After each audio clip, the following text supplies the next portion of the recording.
Hi, నేను మీ doctor Kiran Kumar Nagabandi dental hospitals. So ఈరోజు ఇంకొక కామన్ ప్రాబ్లంతో మనం ముందుకు వచ్చాము. ఏంటి అంటే ట్రిస్మస్ అంటే నోరు తెరవలేకపోవడం ఆర్ నోరు బాగా తెరవలేకపోవడం. ఓకే, అంటే పూర్తిగా నుంచి బాగా తెరవలేకపోవడం, దీన్ని ట్రిస్మస్ అంటారు. నోరు తెరవలేకపోవడాన్ని ట్రిస్మస్ అంటారు. ఈ ట్రిస్మస్ వచ్చినప్పుడు మనకి ట్రిస్మస్ ఉందా లేదా అనేది ఎలా తెలుసుకోవాలి, దీనికి గల కారణాలు ఏంటి, దాన్ని ఎలా నివృత్తి చేసుకోవచ్చు. ఈ వీడియో చూసేవాళ్ళు ఎక్కడా మిస్ కాకుండా జాగ్రత్తగా చూడండి. ఇది చాలా చాలా ఇంపార్టెంట్.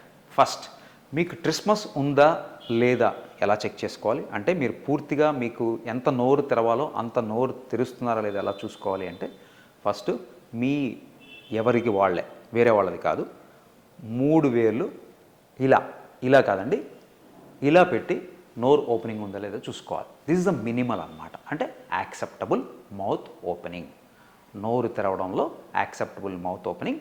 ఈ 3 వేళ్ళు ఇలా పెట్టి చూసుకోవడం ద్వారా మీరు పెట్టగలుగుతున్నారా పూర్తిగా అనే దానివల్ల మీరు యాక్సెప్టబుల్ మౌత్ ఓపెనింగ్ ఉందా లేదా అనేది చూసుకోవచ్చు. కొంతమందికి 4 కూడా పోతాయి. సో ఇది మోస్ట్ యాక్సెప్టబుల్ అన్నమాట. ఒకవేళ వెళ్ళట్లేదు అంటే అప్పుడు దానికి గల కారణాలు ఏంటి అనేది మనం ఇవాల్యుయేట్ చేసుకోవాల్సి వస్తుంది. సో మనకి మెయిన్ కారణాలు ఏంటి? ఫస్ట్ అండ్ ఫార్మోస్ట్, ఒకటి అనుకోకుండా తలెత్తేవి, ఒకటి మన అలవాట్లు, మోస్ట్లీ చెడు అలవాట్ల ద్వారా వచ్చేది. సో అనుకోకుండా తలెత్తేవి ఏంటి? ఫస్ట్ సడన్గా మనకి ఏదైనా యాక్సిడెంట్ జరిగింది, సడన్గా కింద పడ్డాము, బాత్రూంలో కాలు జారిపడ్డాము, బైక్ మీద వెళ్తున్నాం, కింద పడ్డాము, యాక్సిడెంట్ అయింది, కింద దవడ గుద్దుకుంది, ఏదైనా చిన్న ఫ్రాక్చర్ వచ్చింది, లేకపోతే చిన్న డిస్లొకేషన్ అయింది, దానప్పుడు మౌత్ ఓపెనింగ్ రిస్ట్రిక్ట్ అవుతుంది. అప్పుడు మనం డాక్టర్ గారి దగ్గరికి వెళ్ళినప్పుడు ఆయన చూసి దానికి సంబంధించిన ట్రీట్మెంట్ ఇస్తారు. అది డిస్క్ రీలొకేషన్ అయితే మళ్ళీ రీలొకేట్ చేయడము, ఫ్రాక్చర్ ఏదైతే మళ్ళీ మన మౌత్ ఓపెనింగ్ తిరిగి వస్తుంది. ఇలాంటివి మనం ఎవరు అవాయిడ్ చేయలేం. సో జాగ్రత్తగా ఉండడం. అలవాట్లు, ఈ అలవాట్లలో మెయిన్ ఏంటి?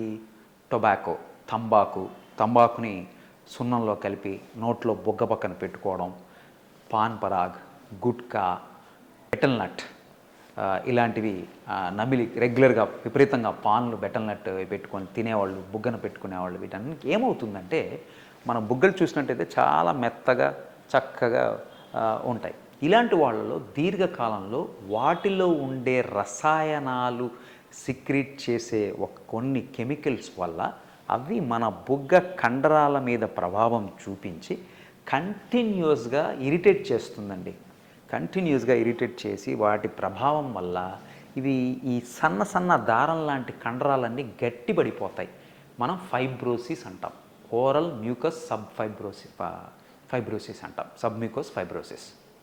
సో ఈ ఫైబ్రోసిస్ గట్టి పడిపోవడం వల్ల ఏమైపోతుందంటే పేషెంట్కి తెలుస్తూ ఉంటుంది క్రమేణా, ఇంతవరకులాగా లేదు, నోరు ఓపెన్ కావట్లేదు తినటానికి అన్నట్టుగా. బట్ నెమ్మదిగా వాళ్ళకి తెలవకుండానే నోరు పూర్తిగా క్లోజ్ అయిపోయి నోరు తెరవడానికి కూడా కష్టమయ్యే పరిస్థితి వస్తుంది. సో ఇది ఏంటంటే ఈ అలవాట్ల వల్ల, ఈ వీటిలో ఉండే రసాయనాల వల్ల ఇవి గట్టిపడిపోయి నోరు తెరుచుకోలేదు. ఇది చాలా చాలా ప్రధాన సమస్య. సో ఇటువంటి వాళ్ళలో ఏమవుతుంది?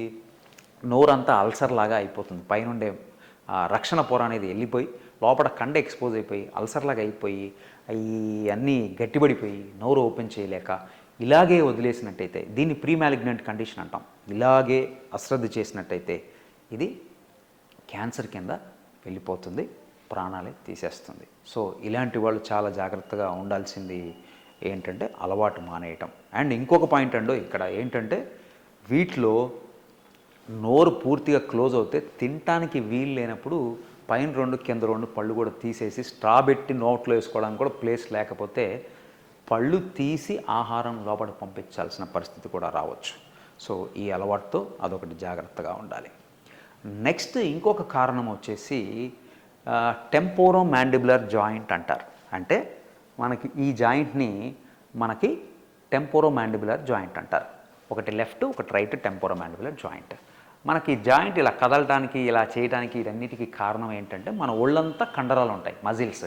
అలాగే వీటికి కూడా సన్న మజిల్ అటాచ్మెంట్స్ ఉంటాయి. ఇక్కడ మజిల్ అటాచ్మెంట్స్ ఉంటాయి. ఈ మజిల్ అటాచ్మెంట్స్ వల్లే మనం దవడను ముందుకి వెనక్కి నోరు తెరవడం మూసుకోవడం చేస్తూ ఉంటాం. ఓకే. సో కొంతమందికి ఈ టెంపోరోమాండిబులర్ జాయింట్ డిస్క్ ఉంటుంది, అంటే ఇలా స్లైడ్ అయ్యి ఇలా వచ్చే డిస్క్. అక్కడ ఏదన్నా ప్రాబ్లం ఉన్నప్పుడు, మన మోకాలు ప్రాబ్లం లాగా కొన్ని ప్రాబ్లమ్స్ వస్తాయి.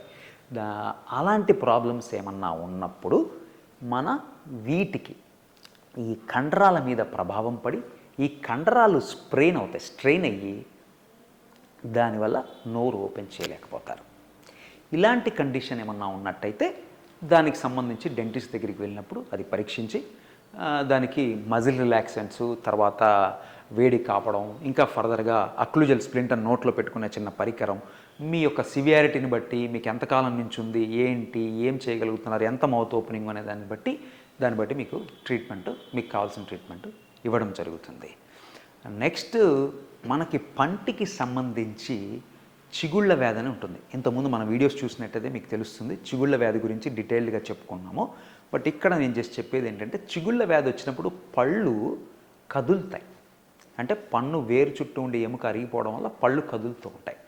పళ్ళు జనరల్గా మనకు ఉండవలసిన ఇప్పుడు ఉన్నట్టయితే గట్టిగా ఉండి మనకి ఆహారం తీసుకునేటప్పుడు ఒక రకమైన ప్రెషరు, ఫోర్స్ పడుతూ ఉంటుంది. బట్ ఈ చిగుళ్ళ వ్యాధిలో ఏమవుతుందంటే పళ్ళు కదలటం వల్ల నమిలేటప్పుడు మనకి పళ్ళు కదులుతూ ఉండడం వల్ల, సరిగ్గా లేకపోవడం వల్ల మనకు పడే ఫోర్సెస్ అనేవి, నమిలేటప్పుడు పడే ఫోర్స్ అనేది కరెక్ట్గా పడవు. ఈ కరెక్ట్గా పడకపోవడం వల్ల ఈ ఫోర్సెస్, అబ్నార్మల్ ఫోర్సెస్ ఎక్కడికి మనకు సబ్జెక్ట్ అవుతాయి? అవి మన దవడ కండరాలకి సబ్జెక్ట్ అయ్యి ఈ దవడ జాయింట్, ఇందాక మనం చెప్పుకున్న మ్యాండిబులర్ జాయింట్ మీద కూడా ప్రభావం చూపి దానివల్ల కూడా మనకి ఈ జాయింట్ ప్రాబ్లం వచ్చేసి ఇందాక మనం చెప్పుకున్న పాయింట్ లాగా మళ్ళీ మౌత్ ఓపెనింగ్ రిస్ట్రిక్ట్ అవుతుంది. దాన్ని ట్రిస్మస్ అంటాం. సో ఇలాంటి ప్రాబ్లం ఉన్నట్టయితే ఈ చిగుళ్ళ వ్యాధికి సంబంధించిన ట్రీట్మెంట్ అది డాక్టర్ గారు చేసి మీ స్ప్రెయిన్ని పోగొట్టి మీకు దీనికి సంబంధించిన రిలీఫ్ అనేది కల్పించడం జరుగుతుంది.